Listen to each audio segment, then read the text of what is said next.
Four Nights of the Apocalypse chapter 195 is officially out, and we got another really nice chapter. We got set up for the next fights. We get to see what's going on with Tristan and Isolde with the big cliffhanger from the previous chapter. And honestly, me giving a brief summarization before jumping into the chapter is more or less kind of spoiling stuff. So let's just jump right into things. Before all that, don't forget to like and subscribe and hit the notification bell for updates on future videos. Really helps, and it shows you guys enjoy the content I make here on the channel and shows you want to see more. And if you're a fan of comic books, go and check out my second channel, GW Comics, where I talk about American comic books. Right now I'm DC and Marvel somewhat focused, but I'm planning on branching out to other stuff like Image Comics and IDW, so look forward to more stuff from there. But with that out of the way, let's jump right into the chapter. Chapter 195 of Four Nights of the Apocalypse, titled Tristan and Isolde. And the cover image is pre-timeskip Tristan and Isolde. And every single time I see these two together, I'm always reminded, Isolde tall. She's really freaking tall. And this is pre-timeskip, so yeah, I keep forgetting how short Tristan is in comparison to Isolde. It is a big height difference that I sometimes completely forget about. But anyway, the chapter starts off directly from last chapter after Tristan ended up stabbing Isolde. And we actually get clarification from Gother as he's announcing what happened, as it seems like Isolde intentionally stepped in front of the blade to get stabbed right through. Which I assumed, and many of us assumed that was the case last chapter to snap Tristan's memories back into place, but it's nice getting a bit of confirmation. Percival, after seeing this, lunges forward to go and help heal Isolde, and he lands in the middle of the arena saying that he's going to help.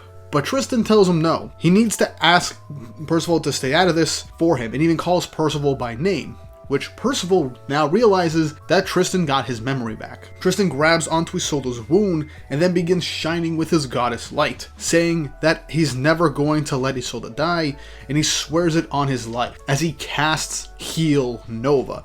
A huge ray of healing light erupts from Tristan over through the arena, as I believe this is the first time we see him use a healing spell like this, and I believe, since it has the name Nova, which is Tristan's inherent magic ability name, this is probably like the peak, at least at this point, his strongest healing spell right now. Which, if I'm right, Tristan leveled up in terms of his goddess abilities, at least in the healing aspect. And I really hope that he does level up a bit in the demon aspect with his darkness powers. But the light then dissipates, with Tristan crying as he holds Isolde, saying not to worry. He remembers everything now, who he is, his mission, Jade, Kian, and her, all of it, everything was brought back thanks to her. And so he begs for her to open her eyes, because he put her through so much worry and strife, and he's got to pay her back for it every single bit. As Percival looks over by getting back to the group as he smiles, and then walks away with everybody looking at the arena. This is an important thing. Percival walks away while everybody's focused on Tristan and Isolde, as Isolde opens her eyes as she's perfectly healed now, saying, "It's my mission to serve you with my life, Prince Tristan." As she looks into Tristan's eyes, with Tristan still tears in his, saying, "You're always like this, always taking these blind risks for my sake." And in an instant, into Isolde's shock, both Isolde's shock, Tristan in the middle of the arena kisses Isolde, to the entire crowd's shock. And just, I guess, applause too, with Gother narrating it with this, saying, "Usually it's the kiss from a prince that wakes up the princess. This time, the order's been reversed." But be that as it may, Isolde is back to life. Honestly, really nice and adorable panel, just showcasing Tristan taking the initiative. My boy basically got the girl that obviously liked him, and now he's basically reciprocating everything right now in this instance. As the entire group is in shock, Kian is like, "What the hell?" And Gawain's like, "Huh, nice, wow." And the other Isolde is just kind of a bit in, I guess, shock and horror, I guess, that her plan seems to be brought to a standstill. But Tristan is confused from everyone's reactions, and then he thinks, "Oh, wait." And then he starts blushing and gets incredibly embarrassed, just trying to say, "Oh wait, Isolde, I did not mean to do that," as Isolde is just completely just out of it right now after Tristan kisses her.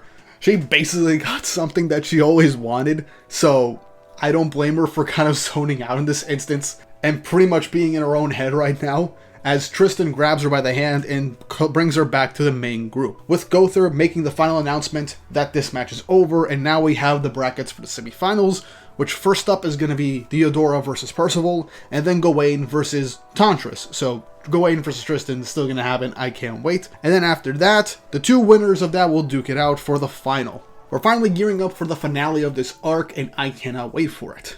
As Isolde and Tristan make it towards the group, the other Isolde calls out to Tristan's fake name and nervously asks him what all that was about just now. But Tristan with a smile just says, "My name's Tristan. Do you perhaps have the wrong person, Isolde?" But after a quick pause, Tristan does also say that he is still gonna fulfill his promise to her to get her out despite the circumstances. But the other Isolde ends up just for a second breaking her facade and just gets angry, telling Tristan not to bother, that even if she makes it out of this hellhole, she's still gonna be alone all over just like she was before meeting Tristan. And even admits to him that she was never sick to begin with Gawain still on Valen's shoulder, which is still kind of hilarious, I didn't mention previously. Just says, "Well, yeah, I bet you weren't sick this entire time.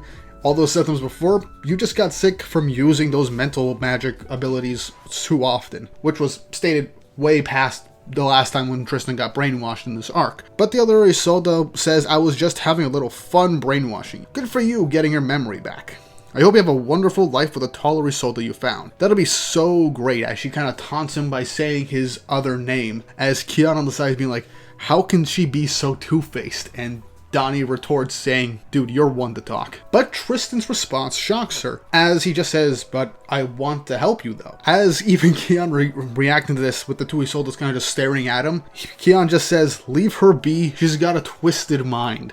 With Donnie saying, "Dude, you're one to talk." I kind of like this little side dynamic with Kian basically saying his worst flaws just unapologetically, with Donnie being the straight man in this instance. But Tristan then goes on to explain his reasoning why he still wants to help her, saying that he saw how alone she was, and all because the father that she loved suddenly forgot about her. As this catches An's attention, as we then get a flashback to when Tristan met the other Isolde from a giant monster. As he says, "I'm sure that you chose me as a way to take your mind off your solitude. I took the place of the father that was in your life." As we get an instance where Tristan collapses from saving her and says his name is Tantris. Most likely, yeah, his very stupid code name that brainwashed him into thinking that that was his name. As the other Isolde ends up just breaking down in tears, just saying, "My father, it was King Arthur. He took his memory in exchange for the power to protect me." So she fully knows the cost their father did in order to gain power, and that broke her. And this is actually a good way for the main cast to now have an understanding of what Arthur is capable of for even his top-ranked knights. And I really do like this piece of information being dropped, because now when they eventually find Pelgard, they'll instantly realize why he's acting the way he is. And that'll make things even more heartbreaking, because they know, especially An and the rest of Team Percival, know that Pelgard did this for his wife's sake. So that's going to make things even more terrifying at this instance. So yeah, I'm really glad that we got this, and it makes sense why she was still constantly trying to get Beltrop's attention and to snap out of it with the memories. Still makes it kind of funny that the only real memories that were starting to bubble up to the surface were of Escanor, thanks to Gawain using her dawn powers and acting like Escanor. So makes you wonder which was stronger, the love for his daughter that was forgotten, or the bubbling hatred that he has for Escanor. I know this is kind of a bit that I'm doing right now that's not that funny, but I still want to bring that conversation up. But after hearing that Beltrop lost his memories in exchange for power, An actually remembers what Diodora said in their fight, as she says this is just like Diodora, as she calls out to Percival saying that she didn't mention something from all the details before, but that Ironside had his memories robbed for power just like Beltrop. But when she turns around, Percival isn't there, wondering where he went. Remember when I said at the beginning, after Percival did not heal Isolde and Tristan managed to bring her back, he walked off the stage? That was when he left, which I didn't catch until my second read through of the chapter. But yeah, after seeing that Isolde was okay and Tristan had his memories back, he left the group. And now I get to see why. Percival is now standing and staring down against Diodora in the lobby area, as Diodora asks why he wanted to talk. As he even says, "Even though we're fighting tomorrow, or do you want to fight right now?" Percival then slams his sword into the ground, showcasing his anger towards Diodora, as Diodora is just kind of goading him with just a bunch of cocky remarks, saying, "Oh wait, was it An and Naziennes, right? The ones I did in? Which fight were you mad about? Or was it both? Are they both your lovers or something? Boy, am I jealous. Some guys have all the luck. But whatever. I'm sure you didn't call me here to talk about trivial things like that." With Percival raising up his right hand, saying, "It wouldn't be fair if he were kept in the dark. So I'm here to tell you." As he removes the ring that Gawain gave him that had the perception filter spell placed on it, to make sure nobody in the area would recognize him or the group as members of the Four Knights of the Apocalypse and their allies based off the descriptors they all know from Camelot and King Arthur. As Percival removes this ring, he fully introduces himself, saying, "I am Percival, the enemy of your father and a member of the group that will topple Camelot, the Four Knights of the Apocalypse." As Diodora comes to the realization right now that he's facing someone that he basically says is his mortal enemy right now, and to him is responsible for his father's loss in memories, thanks to Arthur's gaslighting. With the final page of the chapter being an ominous and angry-looking Percival staring dead at Diodora, saying, "Take this moment to burn it into your mind.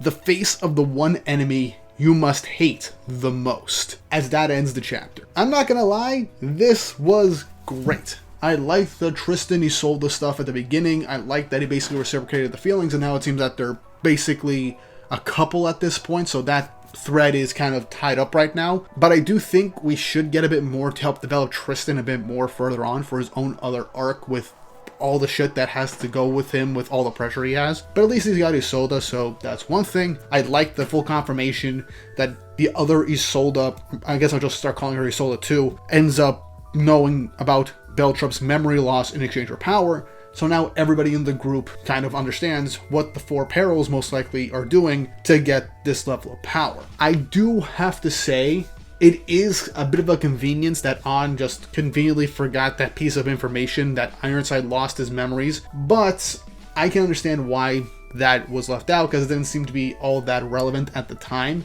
And now that there is a common correlation between two of Arthur's top knights and their children, now the pieces are clicking right now for An to try and tell Percival. Sucks that he left before all this information was brought to light, but I don't think at this point it's going to change anything. And Percival just going up to Diodora, revealing his identity at the end of the chapter with pure malice, and just wants him to hate, not only just hate him, but truly wants to beat down Diodora to the point where he thinks it wouldn't be fair if Diodora lost or was beaten down by somebody he didn't even know. That is just aura farming, but also he is trying to flex his strength on Diodora so hard right now and intimidate him. This is probably one of my favorite panels of Percival. Like, post-time skip, Percival has had some of the best singular panels that we've had, mainly in this tournament and his revival, purely due to his just sheer aura farming. And his shift in demeanor towards just everyone and everything through circumstances, showcasing his change from the naive kid from the beginning to the somewhat more balanced adult that does want to do the more serious stuff towards, well, his enemies at this point, but still having a bit of that person that he was before.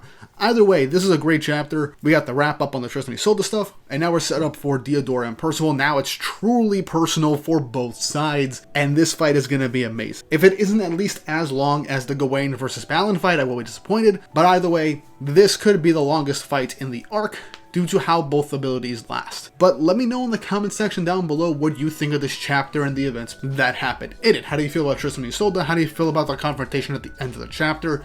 Do you think Heal Nova is Tristan's strongest healing spell and that this is probably one of the signs that he's growing with his abilities? Let me know down in the comments. And once more, if you haven't already, like, subscribe, and hit the notification bell for updates on future videos.